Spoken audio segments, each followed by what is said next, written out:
Hello everyone, and peace of Christ to all of you. Today we are a little bit earlier so we can meet with our friends and brothers and sisters from Europe. Our topic is very simple. I will try to keep the video short as much as I can because some people they say maybe it's better if you make it shorter for us so we can follow. The Muslims always they come to the Christians and they say to them that your Bible is corrupted. And many Christians immediately go into defense, because how you say the Bible is corrupt. I mean, I believe in that book, but there is something we all as a Christians we miss, that Islam is not somebody is a Muslim, he is not an atheist, he is not a Hindu, not a Buddha. He have different background, so he is not actually accusing you, he is accusing himself. To make it simple for you, if we go to the yellow pages of Muhammad and we type the word Injil in the search engine,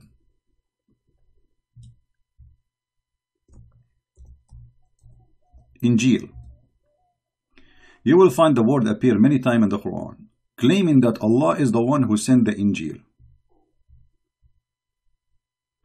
You see, the Muslims,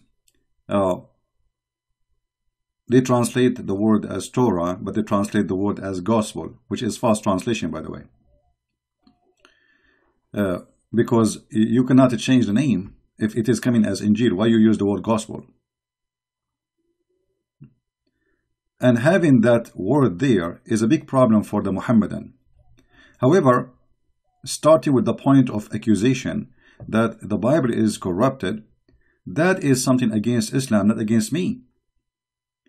Because as long as the Muslims agree that this book is sent by Allah, the question is, how is stupid Allah to the point anyone can corrupt his book? Because responsibility of the book preservation belong to God, for this is his book, not my book. You see, when I say the Injil is my book, this is not accurate, because this is the book of God. So the one who should preserve the book is the author of the book. So if the Muslims saying to us that the Bible is corrupted, they are shooting at their God, proving to us that Allah is a fufu fifi mimi. Anyone can spank him, change his book. So if you are speaking to a Muslim and he says to you the Bible is corrupt, say to him, okay, the Bible which Allah he sent is corrupt. In a second you will see he changes mood, he will change the topic. Because it's stupid, it's funny, and it's an insult to his God, not to you. Secondly, the second question you should ask the Muslim, okay, Allah he sent the Injil, did he allow it to be corrupted or he himself corrupted? If he say he allowed it to be corrupt, that means Allah is shaitan. Because the purpose of this book to be sent is not to corrupt people, it's to help them. So if Allah allowed the book to be corrupted, that means Allah himself is using his book to corrupt society. By allowing someone to play with it, he is a partner of the crime. If I allow a man to rape a woman, I am no different from the rapist. Do you understand me? There's a man who raped a woman, and there's a man who allowed a man to rape a woman. Both of them are partners. So if Allah allow anyone to corrupt his book, that means Allah is a partner in the corruption, and he is a corrupt God, and he is the devil. If the Muslims say he did not allow it, that means Allah will does not prevail. Allah is not God.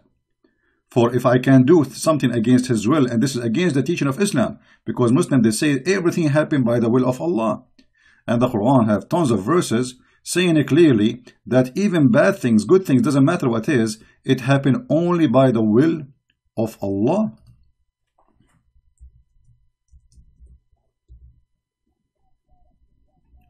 All those verses confirming to us that Allah is behind it. Chapter 64, verse number 11 says that no disaster, no bad things happen to you except by the will of Allah. i.e., the decision of qadr, which means the divine determine. So Allah is the one who prepared. So before Allah He sent the Injil, He prepared a plan to corrupt the Injil. How stupid that is. Are we listening? So listen to this. Before Allah He sent the Isa, and before He gave him the book, He decided that He will send the Isa and He will corrupt his book. Who is the one who decided that? Allah. Do you see it? So when we say Islam officially is a stupid low IQ cult, we mean it. Nothing bad happened except by the will of Allah. Is corrupting the book, the Bible is bad or good? I mean, if this is good, what is bad then? You know what I mean? So it's very easy to defeat this stupid cult. It just use their own animation against them. Don't yours. Don't waste yours. You know, the Bible says it clearly, you don't throw the jewels under the feet of those who don't respect it. And the purpose of this accusation is just to insult the Bible, because their prophet is not there, except he is the false prophet. Secondly, how in the word Allah He used the word Injil? You know, the Muslims, one of the funny things about Muhammadan, they are like people who repeat the same word, but they don't know what the word means.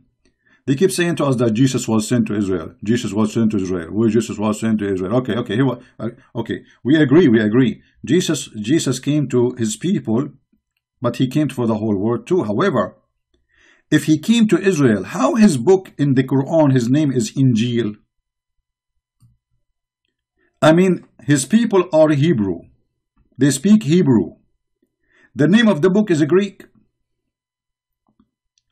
So imagine I am an Arab, and I am writing a book for the Arab, and my book in Japanese. Because the name of the book is telling you what is the language of the book. The language of the book is Greek. So did Allah send the Injil to the Greek or to the Hebrew? How stupid that is. Muhammad, the author of the Quran, he could not find another name. This is the only name he knew, that they call it Injil, the Greek name.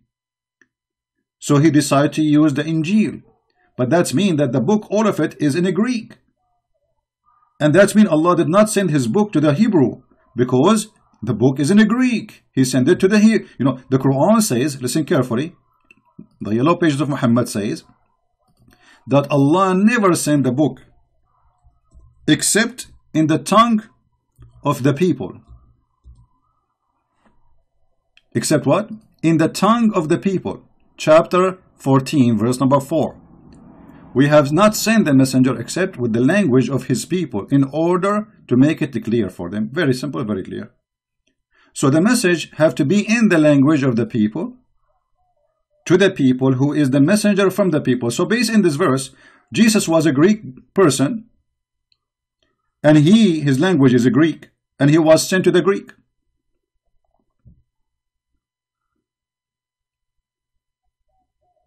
Is the message clear, guys? Based on this, Allah, he called the book Injil. He called it what? Injil. Who is the one who called it Injil? Allah. This is not a translation. This is the original name in the Quran. It says here, نزل عليك الكتاب بالحق مصدقا لما بين يديه. And here we have other problem. Confirming what is between his hands. How the book is corrupted, you idiot, and yet it says in the Quran, confirming what is between his hands. And look in the Muslim translation, they say, try to fabricate, they say, confirming what came before it. It doesn't say that in Arabic. It doesn't say that, CP. It says confirming what is between his hand. So every single verse in the Quran is stupid to the point will make you dizzy if you are a Muslim, will make you laugh if you are a Christian. And look at the corruption. Confirming what was revealed before it. Where it says that? Where it says that? You know what? I'm going to use a trick just to show you how we can get them busted. I'm going to open this page in Google browser. and I will translate the page in the front of your eyes.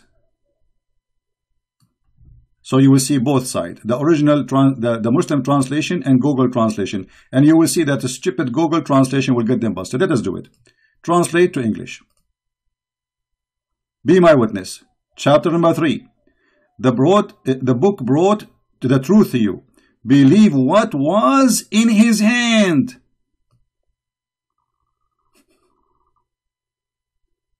The word was here is actually ma bayna yadayhi. What is between his hands? Do you see it?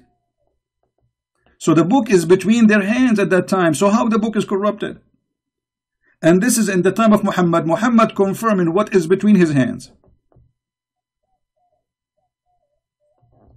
If we go to different verses in the Quran, we will see the Fufu Muhammad. He is even getting himself faster in the quicksand. So he say,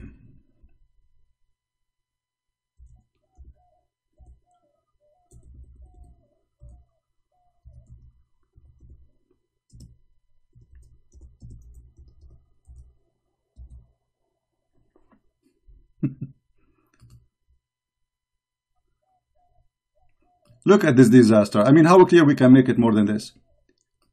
Muhammad came and he is confirming what they possess. Do you see it? Even this is the Muslim translation, which is obviously always is a lie. But even with their lies, we got them busted. Confirming that which they possess. Chapter 2, verse 101. Amazing, it's 101. And I want to say one more final point, because we said we will make the video shorter. If we go in the hadith, we will find Muhammad taking oath in the Torah, proving to us again that Muhammad is a fraud.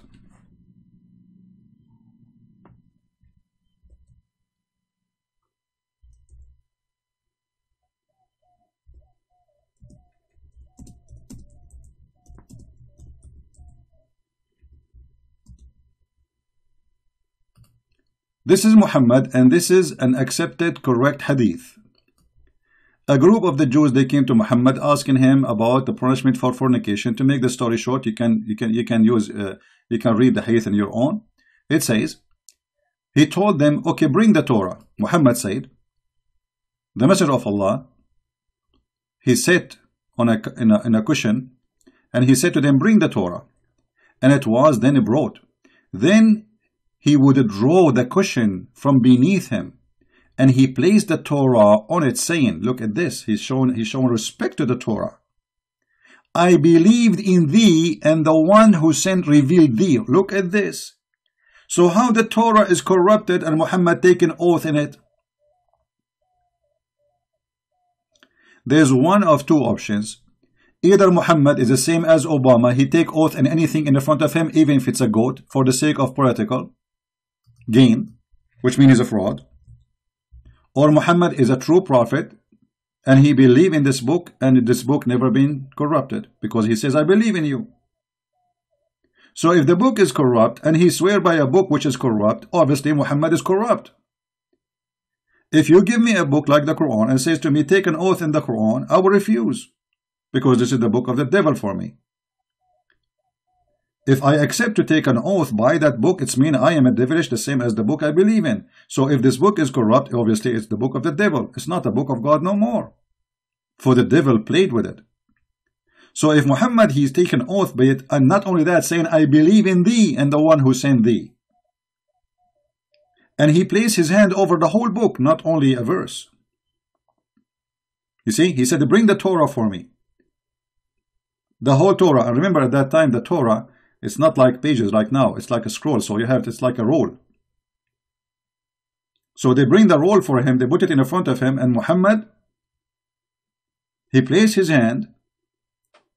And he says, I believe in thee. What more we want or we need to get Muhammad busted?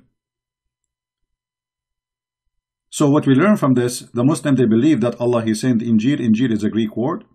That means Jesus was a Greek, sent for the Greek, because the Quran confirmed that Allah never sent a messenger unless he speak the tongue of the people and he give them message in their language, as you see. Chapter 14, verse number 4. The Quran confirms at the same time that no bad things happen except by Allah leave, by previous determined predestiny of Allah, which means Allah, He made decision before He even sent Isa to corrupt His book, if this is true, which means Allah is the devil himself. For the one who is a partner, the one who allow a crime, and this is a crime against himself, not against someone else. This is a crime against his book. And this book will deceive millions, billions actually. There's more than 3 billion Christians believe in Jesus as God. So based on this story, the one who allowed the book to be corrupted is Allah, and Allah is the reason for deceiving 3 billion human beings. I mean, the devil, he could not do that. He is the master of the devil. He is the first devil. In the top of that, the Quran saying clearly in many verses that Allah, He confirmed, Muhammad, He confirmed what is the Christian they possess, but this is contradiction for all what Muslims claim. And Muhammad, He take an oath in it. All those things lead us to one conclusion, that the one who wrote the Quran is an idiot. He changed his words, depend in the situation. So when he is trying to get close to the Jews, he respect the Torah, he gives the Torah, he bow down to the Torah. When that's it, he do not need the Jews, he want to kill the Torah, he want to kill the Christians, he want to kill the Jews, he do not need them no more. So Muhammad is nothing but a fraud, and he changed his God and his religion based in the temperature of the atmosphere around him. So if a fool like Muhammad can fool you, how fool are you? If a fool like Muhammad can fool you, how fool are you? With this, I finish my video for today. I hope we learn something good. So when the Muslims accuse you of the Bible corruption, don't defend the Bible, just laugh. Show them the verses, says, okay, you are saying to us that the Bible of Allah is corrupt. Ha ha ha ha, stupid idiot. That's mean your God, Allah cannot be God. For your God, supposedly, He promised nobody can corrupt His book, and we can show tons of verses more. For your God, He said this and that, whatever you explain in the video. Don't defend, don't defend. We do not need to defend this. Those people are talking to themselves, insulting their God. They are not insulting you. They are insulting themselves. They are insulting the intelligence of a human being. For every details in the Quran is against what they say. Use their words against them. Don't use yours. And this is how we spank Muhammad every day. Hard, and then we don't even give him Vaseline to make it heal. So he can suffer, stay red for centuries. Thank you very much for being here. May the Lord bless you, and we see you soon again. Bye-bye.